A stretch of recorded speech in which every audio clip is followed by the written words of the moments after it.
Hello everyone, welcome back. So in this recording, I'm going to cover the built-in functions. So we're talking about functions. You can define your own functions, you can create your own functions, you can use functions from somebody else's library like pandas, like random, but you can also use the built-in functions. These functions are atomic, they are part of the Python language.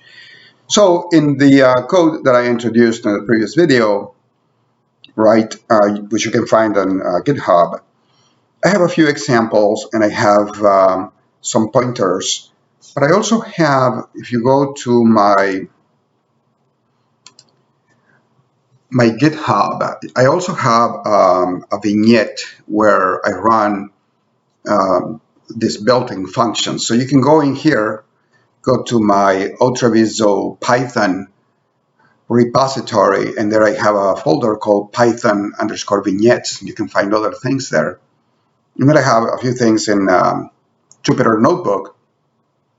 I use Jupyter Notebook because it's easy to display when you go to GitHub. So I had this for a while. So I have the list of the functions, a little of documentation, where to find further documentation, and then examples of using the functions, right?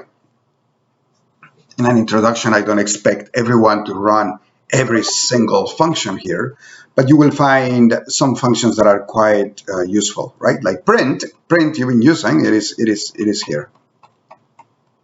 If I go back to the top, print is right here. So there are a few things there. Then I have a link that I shared from the W3 schools where they go into functions just as well. So I recommend you check it out and see how they explain those built-in functions. And to prove further, also Geeks for Geeks has a Python built-in functions area where it explains every one of those built-in functions. So there are many built-in functions.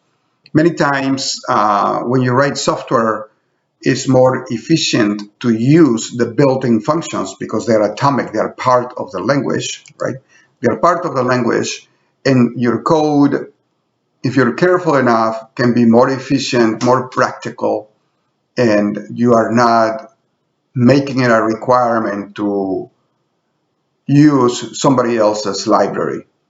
There are some libraries that are so common that it doesn't hurt to use the library, but if you have something unique to do, instead of digging into multiple libraries, think about using the built-in functions.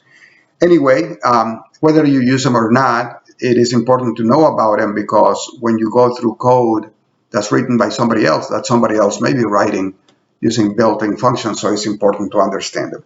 So that's a brief introduction to built-in functions, right? In my code, I have, again, I mentioned this, examples using print, len, max, help, and there are tons of those built-in functions, as you can see. All right, so that's good for now for built-in functions. In the next video, I will show you more how to use methods that come from somebody else's library. And then after that, we'll start to build our own, defining our own functions. All right, I'll talk to you later. All right, take care.